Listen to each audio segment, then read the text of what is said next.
मैं सरताज आलम, खबर 7 से। हम लोग हैं उत्तराखंड के हल्द्वानी में। कोरोना काल लगातार मुश्किलें दर मुश्किलें लेकर आया। कोरोना में लोगों ने अपनों को खोया, कोई बीमार है, कोई ऑक्सीजन को लेकर दिक्कत में आया। लॉकडाउन के कारण बाज़ार बंद हैं। इस सब को लेकर कुदरत की मार हर इंसान पर पड़ी। अल्पसंख्यकों पर ज़्यादा तब हो जाती है जब वो गरीब भी होते हैं और कमज़ोर भी होते हैं। उत्तराखंड अल्पसंख्यक आयोग अल्पसंख्यकों के हकों की हिफाजत करने के लिए बना है। हमारे साथ हैं मजहर नईम नवाब, उत्तराखंड अल्पसंख्यक आयोग के उपाध्यक्ष। हम उनसे जानेंगे कि उत्तराखंड के जो अल्पसंख्यक हैं इस कोरोना काल में उन पर किस तरह ये मार पड़ी, किस तरह उन्होंने हकों की हिफाजत के लिए पत्र व्यवहार किया, किस तरह अधिकारियों को इंस्ट्रक्शन दिए, वैक्सीन को लेकर किस तरह जागरूकता फैलाई, और अगर कोरोना में किसी अल्पसंख्यक की डेथ हो गई है तो उसकी डेड बॉडी इधर से उधर करने में, यानी कि जिस ज़िले में उनको जाना है उसकी प्रक्रिया किस तरह पूरी की।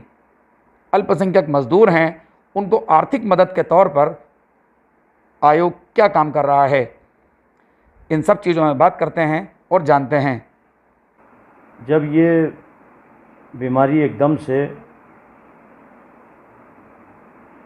आई कोविड-19 पार्ट 2 में, और महामारी और बहुत बुरी कंडीशन इसकी थी, क्योंकि मैं ये कहूँगा कि उसमें बहुत सारी तैयारियाँ थी और बहुत सारी अधूरी थी, और इतना विश्वास भी नहीं था सरकारों को भी कि इतनी एकदम से तेज़ी से आगी और आंधी तूफान की तरह ये बीमारी आम जनता को चिपट जाएगी। हमारे सामने बहुत सारे लक्ष्य थे। ये भी था कि लॉकडाउन लग जाएगा तो पिछली बार जैसे गरीबी और आम आदमी परेशान हुआ, घर में बैठ गया, उसके लिए भी सोचना था। और ये भी हुआ कि जिस समय ये महामारी फैली और उस समय बहुत सारे लोगों को ऑक्सीजन की कमी थी, ऑक्सीजन की तैयारी नहीं थी, हर आदमी को ऑक्सीजन चाहिए थी, कैसे व्यवस्था करनी, कैसे मैनेजमेंट करना। और आयोग में बहुत सारे प्रार्थना पत्र उस समय आ रहे थे और सारे ऑफिस बंद कर दिए गए थे। हमारे माननीय अध्यक्ष महोदय को भी कोरोना पॉजिटिव हो गए थे, हमारे सचिव साहब भी कोरोना पॉजिटिव हो गए थे और हमारे स्टाफ भी काफ़ी परेशान था। लेकिन हमने हल्द्वानी से इस आयोग के काम को चलाया और देहरादून में हमारे 2-3 लोग बैठते थे, ऑनलाइन बहुत सारे प्रार्थना पत्र आते थे, और हमने सबसे पहला काम करा यूपी से लेकर के और उत्तराखंड के सारे आईएएस ऑफिसरों के, जिला अधिकारियों के हमने नंबर ऑनलाइन सारी व्यवस्थाएं कर रखी थी। हमने इस पर ध्यान दिया। लगभग 96 लोग जो मेरे समक्ष आए, जिनकी डेड बॉडियां दूसरे ज़िलों की थीं या दूसरे प्रदेशों की थी, गांव की थी, मतलब हल्द्वानी शहर से हट करके उन लोगों की डेड बॉडियां थीं। वो लोग ये चाहते थे कि भाई हमारी डेड बॉडी हमारे गांव तक पहुँचे, हम वहीं दफन करें, उनका अंतिम संस्कार वहीं हो। तो हमने उनकी व्यवस्था बहुत अच्छी तरीके से कराई। हमने उस व्यक्ति से कहा कि आप जहाँ खड़े हैं सिर्फ 2 लाइनें लिख करके आप हमें ऑनलाइन भेज दीजिए। हम उस अधिकारी को भेजते थे, चाहे यूपी का अधिकारी हो, और उससे फ़ोन पे बात करके, मोबाइल पे बात करके, संपर्क करके वहाँ से ऑर्डर मंगाते थे। यहाँ सिटी मजिस्ट्रेट शहर में जो व्यवस्था देखते थे, जिलाधिकारी, उनसे संपर्क में थे, उनसे ऑर्डर बनवा करके और उनकी डेड बॉडियाँ हमने घर भिजवाई, चाहे यूपी का हो कोई या उत्तराखंड के किसी शहर का हो, अन्य ज़िले का हो, यहाँ तक के अल्मोड़ा, बागेश्वर और जसपुर, काशीपुर, रामपुर, शाहजहाँपुर, यहाँ तक के सुल्तानपुर ऐसी जगह है जो उत्तर प्रदेश का, पूर्वी उत्तर प्रदेश का ज़िला है, वहाँ तक हमने डेड बॉडियाँ भिजवाई हैं। लगभग 96 लोगों की डेड बॉडियाँ मेरे अपने आयोग के माध्यम से गई हैं। बाकी जो लोग हमसे संपर्क में नहीं रहे, अपने हिसाब से भी उन्होंने करी हैं। इसके अलावा हमारी निगाह थी उन ठेले वालों पर, उन गरीब आदमियों पर, मज़दूरों पर, जो रोज़ खाना कमाना करना चाहते थे, जिनके कारोबार थे। हमने उनको भी पास बनवाए कि आप अपने कारोबार सुरक्षित तरीके से जा सकते हैं। बहुत सारे लोगों को हमने पुलिस से भी कहा कि भाई रमज़ानों में छूट दो, बहुत सारे ठेले भी लगे। काम भी करा सोशल डिस्टेंस के तहत। हाँ, शहरी और इफ्तार में एक बड़ी ज़रूरत अल्पसंख्यकों की थी। सारा सब कुछ जिस तरीके से सिस्टम बना करके काम हुआ और किसी को कोई परेशानी रमज़ानों में नहीं आई, नमाजें भी हुई। और इसके अलावा हमने पुलिस को, प्रशासन को भी ये कहा कि ठेले वालों के चालान मत करो, गरीब आदमी के चालान मत करो। इस पर भी ध्यान दिया, सरकार से बात करी। और जिन लोगों को ऑक्सीजन की आवश्यकता पड़ी उनकी ऑक्सीजन की व्यवस्था हमने पूरी करवाई। हमने 4-5 सेंटर बनाए थे, एक हरिद्वार में बना रखा था, एक देहरादून में बना रखा था, और एक सेंटर हमने हल्द्वानी और एक काशीपुर में। ये विशेषकर अल्पसंख्यकों के लिए था, ये अल्पसंख्यक क्षेत्रों के लिए था। और उसमें हमने बहुसंख्यक ने अगर किसी ने मांगा हमने मना नहीं किया उसको भी। लेकिन 90% लोग जो हमारे पास अल्पसंख्यक वो व्यक्ति थे जिनको अस्पतालों में नहीं लिया गया था, या तो पैसे के कारण से प्राइवेट हॉस्पिटल में नहीं जा सकते थे, वो उनका पैसा नहीं था, क्योंकि प्राइवेट हॉस्पिटल वालों ने उनकी कंडीशन देख ली थी, उनके पास तो पैसा था ही नहीं। और सरकारी अस्पतालों जैसे कोविड सेंटर थे, हमारा सुशीला तिवारी था, वहाँ ओवर थे लोग और बहुत बुरी कंडीशन थी। उनकी घर में ही ऑक्सीजन की व्यवस्था करवाई गई और कोविड सेंटर उनके घर को बनाया गया। बहुत सारे लोगों को घर में ही ऑक्सीजन चढ़वाई गई, डॉक्टरों की व्यवस्था की गई। वहाँ डॉक्टर उनका इलाज के लिए बाकायदा पर्चा लिखते थे और उसके बाद कंपाउंडर वहाँ भेजा जाता था और वहाँ व्यवस्थाएं नर्सों के द्वारा होती थी। लगभग कम से कम नहीं 5 से 6 हज़ार लोग जो है ऑक्सीजन प्राइवेट तरीके से घरों में हम लोगों ने उनके घरों में पहुँचवाई।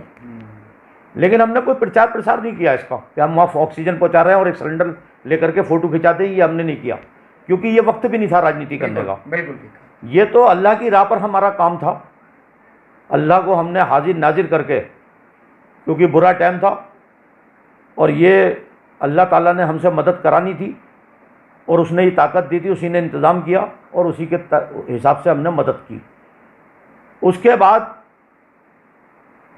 उन सिलेंडरों की व्यवस्था कैसे करनी है, प्रशासन से बात करनी है, सिलेंडर कैसे ऑक्सीजन भरनी है प्लांटों पे, सारी व्यवस्थाएं हमने बिल्कुल सही तरीके से करी। उसमें हमारे साथ एक बहुत बड़ी टीम लगी जो गैर राजनीति टीम थी। प्रक्रिया को सरल बनाया हाँ। अल्पसंख्यकों के लिए बहुत सारी संस्थाओं ने किया इसमें काम।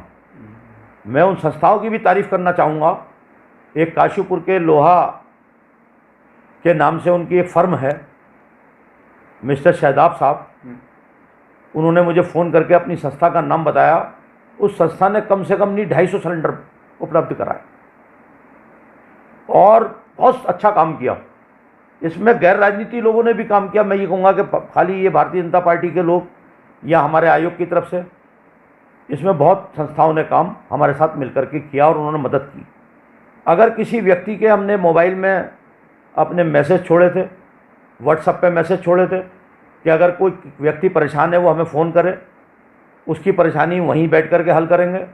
अगर उसके घर में कोई दिक्कत खाने पीने की, दवाई की, किसी भी बात की है तो हमने बाहर निकलने नहीं दी और हमने अपने लोग वहाँ भेजे और उस व्यवस्था को उसके घर तक पहुँचाया। उसका फ़ोटो नहीं, उसका प्रचार नहीं, क्योंकि वो तो वैसे ही परेशान था। हमारा मकसद था उसकी मदद करना। इसके अलावा बहुत सारी शिकायतें भी आई हमारे पास। अच्छा, इस बीच हाँ, आयोग में कुछ प्राइवेट हॉस्पिटलों ने भेदभाव किया और बड़ा भेदभाव किया। एक रुद्रपुर का मामला मेरे सामने आया, खलील मियाँ का। 6 घंटे तक वो हॉस्पिटल में घूमते रहे और बड़े हॉस्पिटलों में गए वो, और सिर्फ मात्र अल्पसंख्यक और मुस्लिम समाज देख करके उन हॉस्पिटलों ने उनको नहीं लिया। मेरे पास शिकायत आई, मैंने वहाँ फिर बात करी जिलाधिकारी से। जब हमने बात करी जिलाधिकारी से तो वहाँ पर उसी दिन मीटिंग होकर के हर ज़िले में, और वहाँ पर सेक्टर मजिस्ट्रेट बनाए गए। और हल्द्वानी में ये व्यवस्था सबसे पहले कायम हमने कराई। हर प्राइवेट हॉस्पिटल पर सेक्टर मजिस्ट्रेटों को व्यवस्था दे दी गई कि कितने बेड खाली हैं और कितने बेडों पर व्यक्ति हैं और किस व्यक्ति को दे रहे हैं, किससे क्या चार्ज ले रहे हैं, इस पर भी निगाह रखी गई। रुद्रपुर की शिकायत आई, जब मैंने बलसौर रैली करी मोबाइल पर, करीब मुझसे 84 लोग जुड़े, अल्पसंख्यक मुस्लिम समाज के सारे। तो उसमें एक आप पार्टी के व्यक्ति थे पदाधिकारी थे रुद्रपुर के, मैं नाम उनका मेरे पास नोट है और उनकी रिकॉर्डिंग भी है मेरे पास। उन्होंने ये सवाल किया मुझसे, उन्होंने कहा साहब ये रुद्रपुर में भी यही हाल है कि हॉस्पिटल वाले जो है वो प्राइवेट हॉस्पिटल वाले जो है मुस्लिम समाज के लोगों को नहीं ले रहे हैं। फिर मैंने वहाँ के जिलाधिकारी से भी कहा कि जैसे हल्द्वानी में सेक्टर मजिस्ट्रेट बनाए गए ऐसी प्राइवेट हॉस्पिटलों में रुद्रपुर में ही बनाए जाएँ। तो वो व्यवस्था रुद्रपुर में भी हमने कराई। तो इस दौरान जो भी व्यक्ति हमारे सामने आया हमने मदद करी।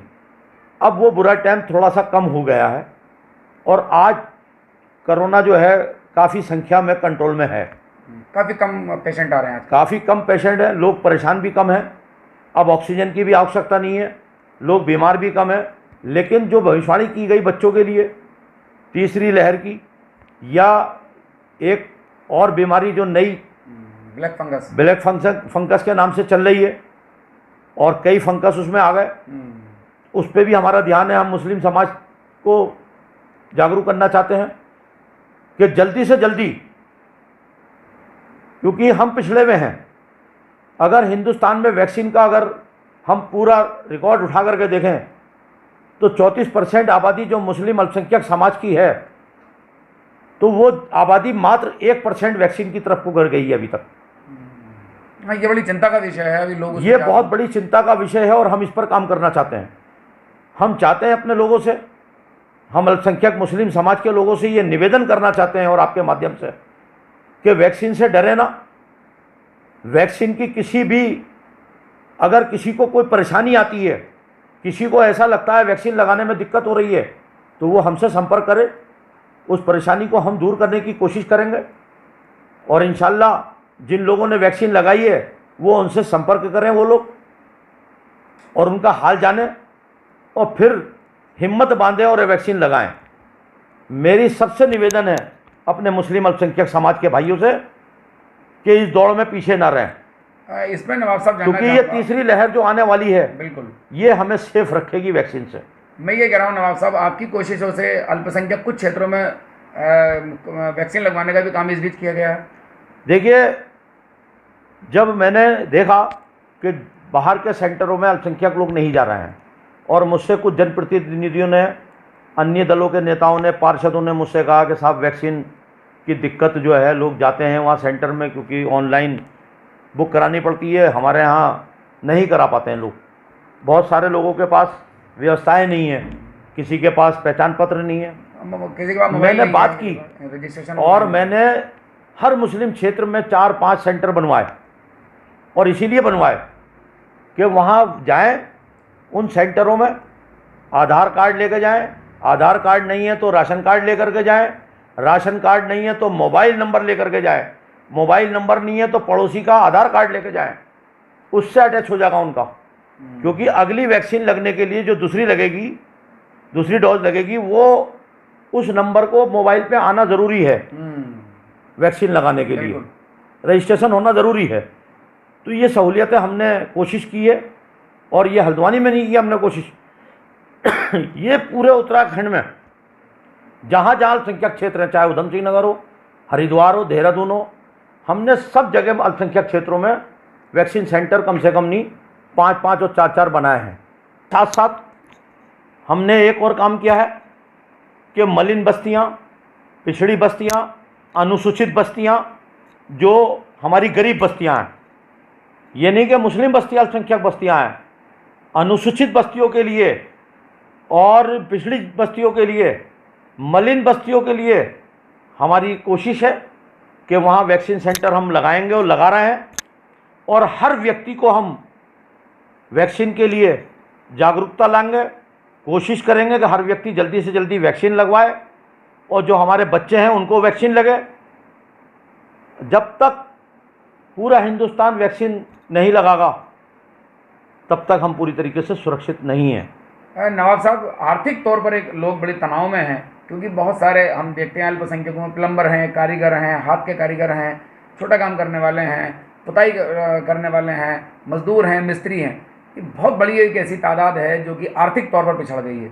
इस बीच कुछ योजना वगैरह आपकी चल रही है?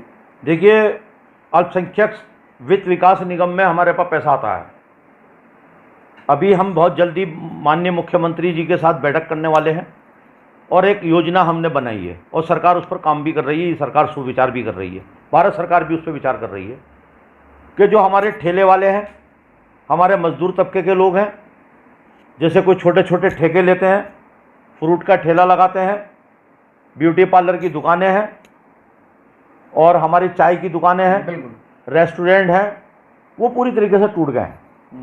तो हम ये चाहते हैं कि 10,000 रुपये से लेकर के 1 लाख रुपए तक का लोन उनको दिया जाए और 1 साल की उन्हें छूट ये हो कि उनके ऊपर ब्याज ना हो।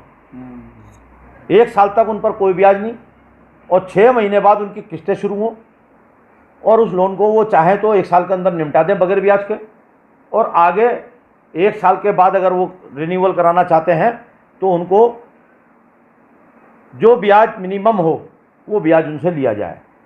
इसके अलावा बहुत सारे लोग ऐसे हैं जिनको राशन की आवश्यकता पड़ेगी, जिनको इलाज की आवश्यकता पड़ेगी, जिनको कारोबार के लिए छोटे पूंजी की ज़रूरत पड़ेगी, वो हमें चुपचाप बता दें और हमें एप्लीकेशन दे दें।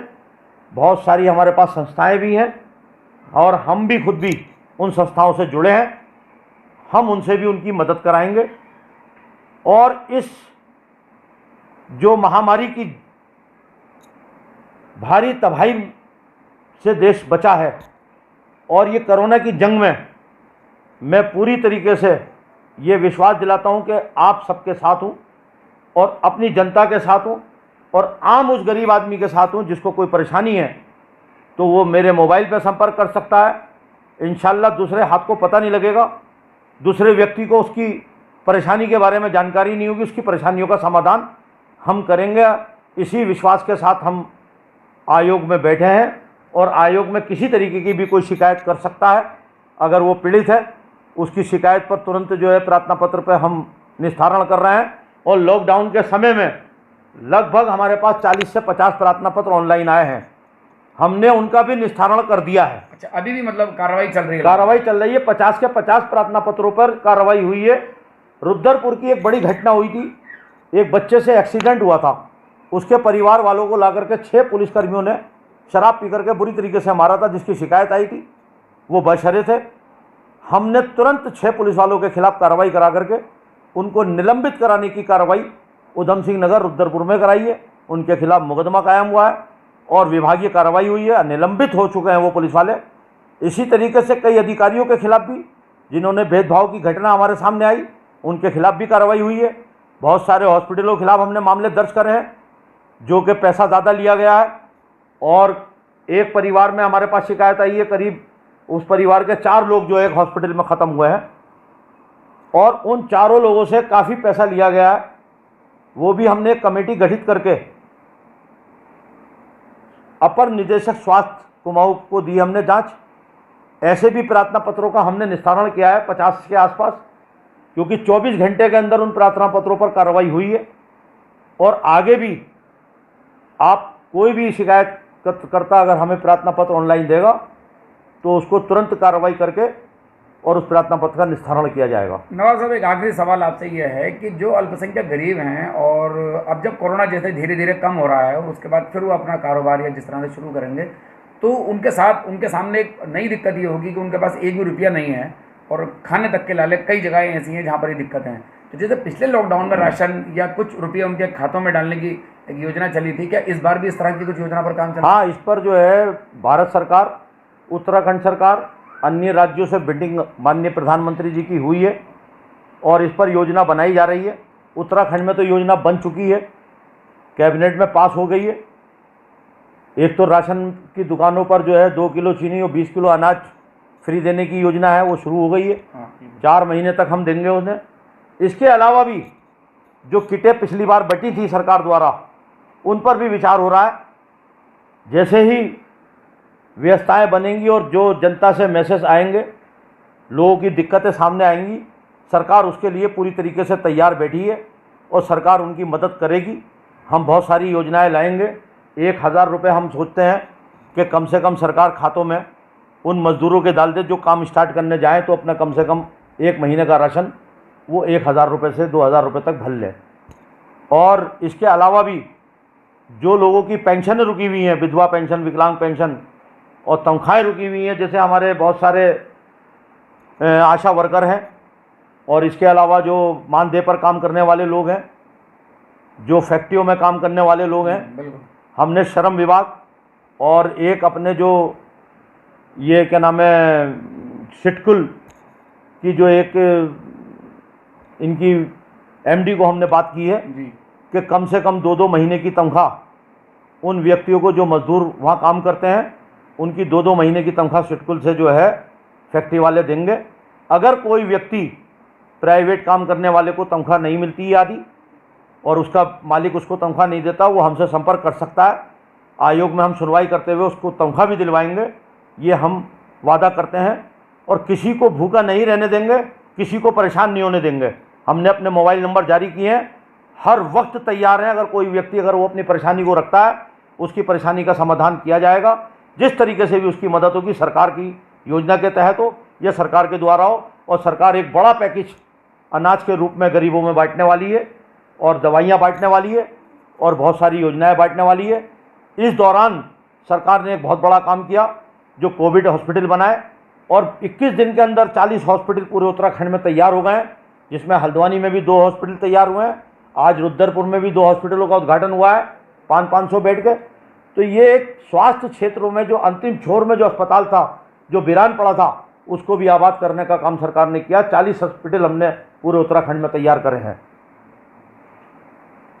मैं आप सबसे निवेदन करना चाहता हूं, आप जो है सरकार ने आपके लिए वैक्सीन की व्यवस्था करी है।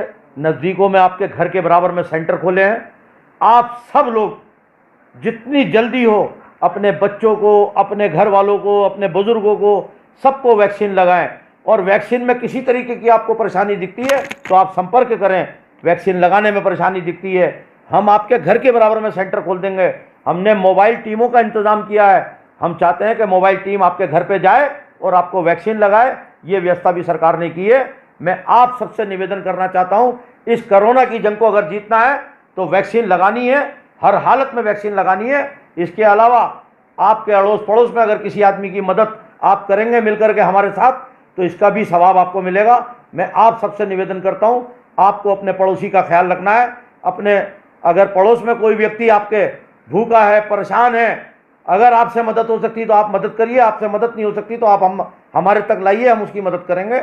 यही मेरी आपसे गुजारिश है, यही निवेदन है। बहुत बहुत शुक्रिया। तो अभी आप सुन रहे थे उत्तराखंड अल्पसंख्यक आयोग के उपाध्यक्ष मजर नईम नवाब को। अल्पसंख्यकों की हर दिक्कत में वो साथ खड़े रहे। अल्पसंख्यकों से जुड़ी इस बीच जो परेशानियां थीं उनको सॉल्व करने तक वो गले गले लोगों के रहे। तमाम अधिकारियों को इंस्ट्रक्शन दिए, चाहे कोरोना में किसी की डेथ हुई हो या कोरोना मरीज़ का मामला हो, चाहे अस्पताल में भर्ती कराने को हो, चाहे प्राइवेट अस्पतालों की लूट का मामला हो, इन सब में नवाब काम करते रहे। अल्पसंख्यक आयोग में अकेले नवाब ही ऐसे थे जो कोरोना संक्रमण से दूर रहे, वरना इनके अध्यक्ष और सभी स्टाफ कोरोना संक्रमित था। उत्तराखंड अल्पसंख्यक आयोग हल्द्वानी से ही चलाया गया। ऑक्सीजन की कमी का मामला हो या आर्थिक तौर पर मदद करने का, नवाब लोगों के साथ रहे।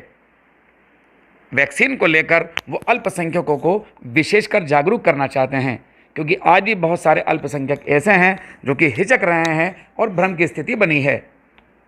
हम भी अपने खबर 7 के माध्यम से आपको ये पैगाम देना चाहते हैं कि वैक्सीन ज़रूर लगवाएं। हम और आप जानते हैं, हमने ऐसे बहुत सारे लोगों को कोरोना संक्रमित होते देखा और अपने बीच से इस दुनिया से कूच करते देखा, जो सोशल डिस्टेंस भी कर रहे थे, मास्क भी लगा रहे थे और हाथ भी धो रहे थे। कोरोना वैक्सीन लगाने के बाद ये एक सुरक्षा कवच है, और अगर किसी को कोरोना वैक्सीन लगने के बाद भी कोरोना संक्रमण होता है तो वो वेंटिलेटर जैसी स्थिति तक नहीं पहुंचता, आईसीयू की उसको ज़रूरत नहीं होती और वो घर में ही ठीक हो जाता है। वैज्ञानिक डॉक्टर लगातार हम सबसे इसको कह रहे हैं। नवाब ने अल्पसंख्यक क्षेत्रों में भी कई जगहों पर वैक्सीन सेंटर खुलवाने का काम किया और वो उसको आगे भी लगवाने के लिए बहुत प्रतिबद्ध हैं। आपको कोई दिक्कत है तो आप मजर नईम नवाब से संपर्क कर सकते हैं। साथियों, हम चलते हैं। आप हमारे खबर 7 के यूट्यूब चैनल को सब्सक्राइब करना ना भूलें और फेसबुक पेज जो हमारा खबर 7 लाइव का है, आप उसको भी लाइक करना और शेयर करना बिल्कुल ना भूलें। साथियों मैं चलता हूँ, मैं आपका दोस्त, आपका भाई, मैं सरताज आलम, खबर 7 हल्द्वानी।